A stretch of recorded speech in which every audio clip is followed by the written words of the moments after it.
जय भैरवनाथ. बघा, आज 15 ऑगस्ट 1947 रोजी आपल्या भारताला स्वातंत्र्य मिळालं.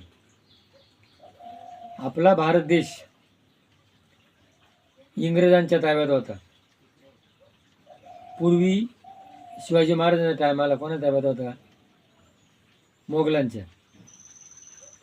म्हणजे आपण आतापर्यंत दुसऱ्याचे गडीत राहत गेलो. मोगलांच्या नंतर शिवाजी महाराजांनी महाराष्ट्र स्थापन केला, हिंदवी स्वराज्य स्थापन केलं. नंतर 1947 इंग्रजांनी आपल्या ज्या वेळेला अत्याचार होता, आपल्याला गड्याप्रमाणे वागवत होते. आपल्या मनासारखं आपल्या करता येत नव्हतं.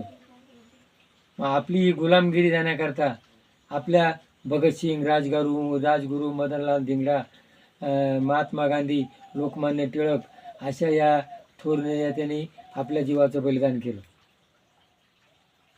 आणि आज आपण स्वतंत्र झालो. आणि आज स्वतंत्र आहे तर आपलं स्वतंत्र कोणाच्या भरोश्यावर होय? हे 3 दल आहेत: नौकादल, विमानदल, पायदल. आज ते तरुण आपल्या बाउंड्रीवरती रात्रंदिवस जीवाचं बलिदान करत आहे. जसं त्यांनी केलं तसं आज करत आहे. आणि आज आपला जो तरुण आहे ना, आपला तरुण काय करतो?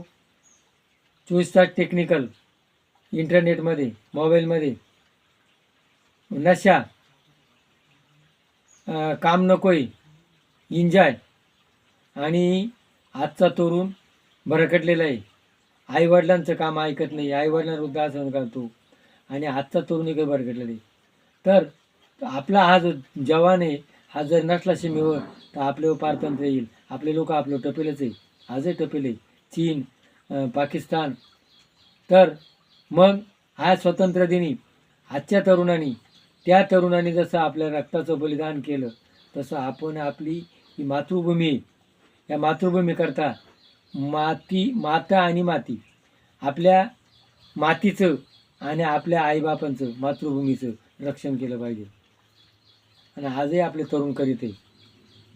तर ही आपले जे राहिलेले तरुण आहे ना घरी, यांनी विचार करा, नवीन व्यवसाय करा, उद्योग करा, शेती करा आणि कष्ट करा. फुकट घेऊ नका, फुकट देऊ नका. इंटरनेट वापरा पण थोड्या प्रमाणात, त्याच्या आहारी जाऊ नका. आज काहींना रात्रंदिवस इंटरनेटमध्ये, आणि इंटरनेटमध्ये डोळ्यावर परिणाम होता, हृदयावर परिणाम होता, त्याचा अतिरिक्त वापर व्हायला आहे. आणि मग आपल्या भारत देशामध्ये त्यांनी स्वतंत्र केलं, जीवाचं बलिदान केलं. आणि आपण सुद्धा आपल्या मातृभूमीकरता काहीतरी केलं पाहिजे. आणि आज मी शेतकरी, आयुर्वेदिक डॉक्टर आहे, बागायतदार आहे. मला दुःख एक होतं आहे का आज दुःखी पारतंत्र्यात कोण आहे? मध्यम शेतकरी. मोठ्या शेतकऱ्याचं भांडवल असतं, मध्यम शेतकऱ्याचं भांडवल नसतं. तर त्याची गंमत अशी, माल करावा तर भाव नाही, भाव वाटला तर माल नाही. भांडवल, मजूर आणि निसर्ग या तिन्हीला तोंड द्यायचे. आणि मग या मध्यम शेतकऱ्याला जगण्याकरता शासन आहे, शासनाने काय करायला पाहिजे? हमी भाव. आणि शेतीचे उपकरण आहे त्याच्यावरला टॅक्स कमी करून बियाणं, खतं आणि नवीन टेक्निकल या मध्यम शेतकऱ्याला दिले पाहिजे. आणि मध्यम शेतकऱ्यांसुद्धा जागृत राहिले पाहिजे का मी पारतंत्र्यात होतो, मी आता स्वतंत्र गेलो. मग आज 15 ऑगस्ट दिवशी मी असा निश्चय करील का मी काहीतरी करीन, मी स्वतंत्र होईल. आणि मला स्वतंत्र होण्याकरता मी माझं कष्ट करील. माझ्या मध्यम शेतकऱ्याचे मुलं असतील त्यांनी जिद्द धरा, दुय्यम व्यवसाय करा, शेती पाळा, गुरवास्त्र पाळा. आणि अनेक उद्योग आहे. हिरोभाई अंबानी श्रीमंत का झाला? तो काय म्हणतो, एक उद्योगावर माणूस श्रीमंत होत नाही.